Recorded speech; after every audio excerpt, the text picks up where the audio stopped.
Thank you everyone for being here. I'm Elias Eguren, a board member of the Owyhee Basin Stewardship Coalition and a fifth-generation cattle rancher from Malheur County. I'm here today to announce that a broad coalition of Oregonians have joined us to oppose a monument in the Owyhee Canyonlands without a vote of Congress. Our Land, Our Voice is calling on President Obama to give us, the people who live, work, and play in Owyhee, a voice. Today, we're proud to announce that more than 36 elected officials from across Oregon have joined our coalition, and we are calling on Governor Brown and Senators Wyden and Merkley to join us in opposing an Owyhee monument designation without a vote of Congress. At this time, I'd like to pass it over to Steve Boren.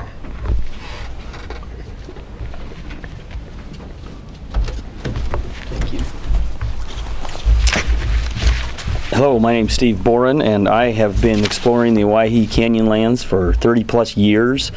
The point I'd like to make is that we're all in agreement on how spectacular this country is and how wonderful it is. I think the misinformation is that that comes because of just luck and magic, and it doesn't. What's behind the scenes that people who don't spend a lot of time there on a regular basis don't realize is all these people that live and work there are actively doing things to better the ecosystem and better the situation down there. They participate in all kinds of programs to eradicate invasive weeds, noxious weeds, to improve and upkeep water lines that not only provide water to cattle but also to all the variety of species that are down there. So the reason that ecosystem functions so well down there, and the reason it's such a wonderful, magical place to visit and recreate, is because of all the behind-the-scenes work that is going into that.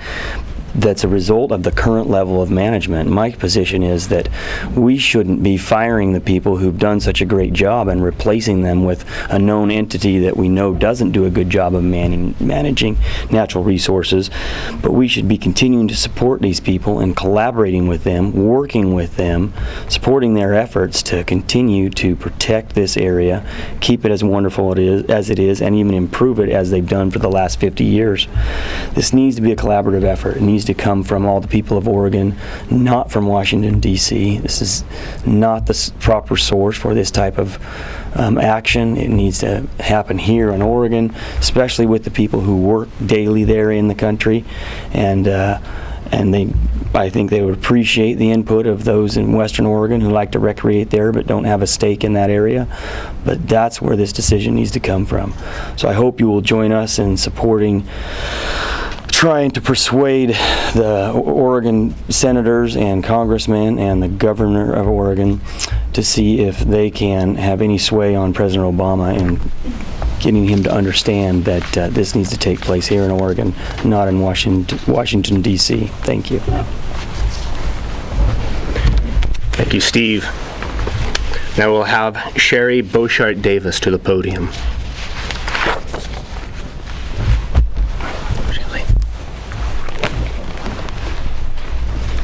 Hello, my name is Shelley Bossart-Davis. My family's deeply rooted in this state. We've been farming in the Willamette Valley for generations. We grow grass seed, wheat, and hazelnuts in the mid-Willamette Valley. I've joined the Owyhee Basin Stewardship Coalition because I believe all Oregonians deserve a voice in our public lands, not just special interests in outdoor companies with slick marketing campaigns. The true Oregonians have spoken. We don't want and don't need more government regulation in the Owyhee Canyonlands. More than 70% of Oregon voters oppose the monument without a vote of Congress. Most importantly, 90% of those who voted locally in Malheur County voted against the monument.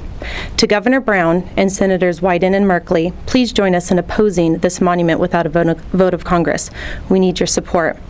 I came here today to represent the voices of so many Malheur County residents who strongly oppose the monument but couldn't make the 14-hour round trip to the Capitol. I'm very involved with local FFA programs here in the Willamette Valley, so I called up an FFA program that would be affected by monument designation. I'd like to share the words of Adrian High School student Sunday Spielman. As an FFA student, Sunday studied the Owyhee proposal with her classmates and shared her opposition in a letter to Governor Brown.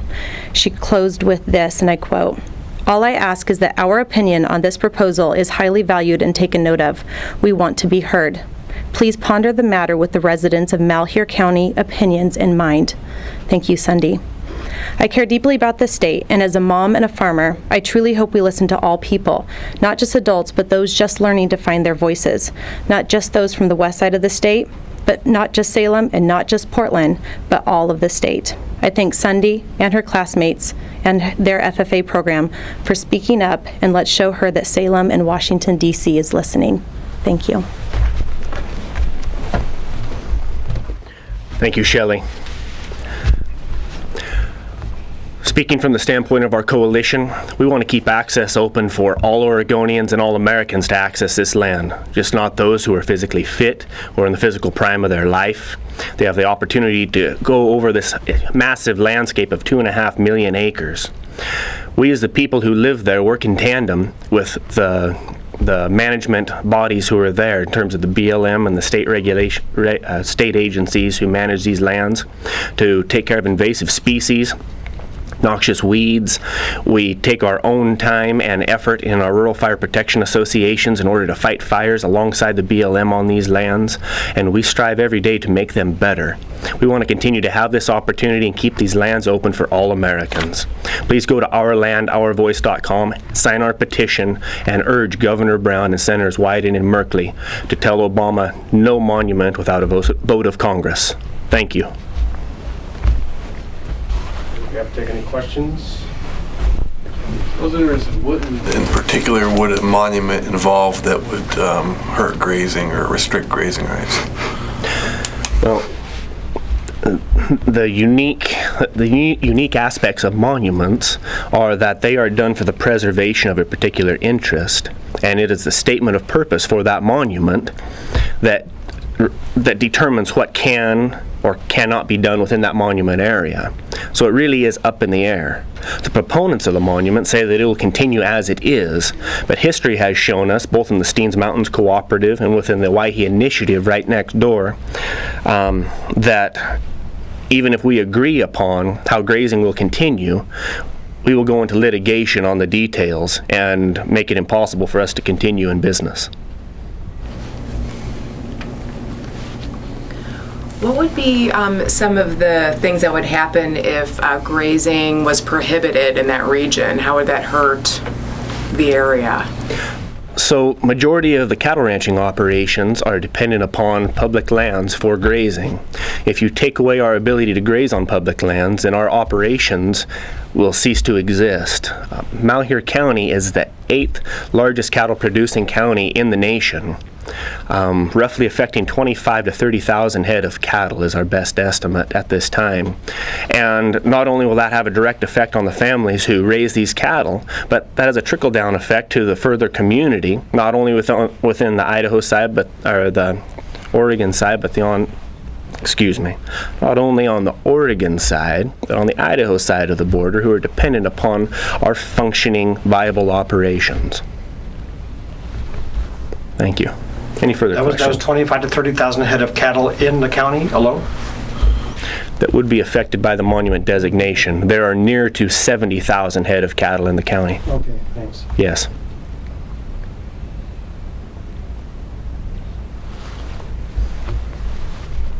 Any other questions? Do you have any sense of where they are with their proposal in terms of the feedback they've gotten? They were kind of coy about it in the press conference, so. We don't know where they are with their proposal, and that's the scary part to us, because these proposals are not handled through an open legislative process through elected officials. These are brought through essentially the back door for the Council on Environmental Quality and presented to the president, and either he signs it or he doesn't, and we don't know what may be in that proposal.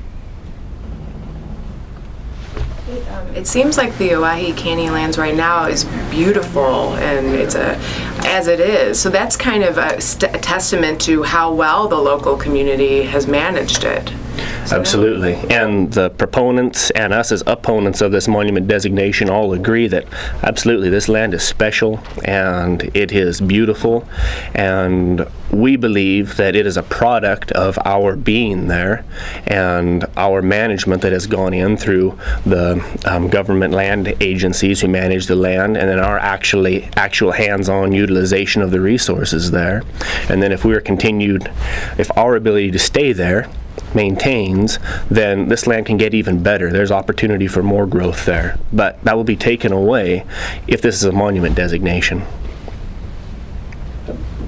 Have you done any outreach to the White House, since you're fine if Congress makes a decision, but there's this initiative to have this put in front of President Obama. Has there been any kind of outreach done by you all or other groups that are opposed to the White House that you know of? Our efforts have been to both the governor's office and to our U.S. senators, and they are in the process of gathering more information, and we will hope that with their relationships they will be willing to represent us to the White House. And I'm unaware of any interaction outside of that. Mm-hmm. And have you got any kind of feedback from the governor's office on where she stands and whether she would go to bat? So we had a meeting earlier today with her chief of staff and a few others representing the governor's staff, and they are they're wanting to gather more information on this issue and make a very educated move when it comes time to do so. But we haven't heard anything firm either direction. Thanks.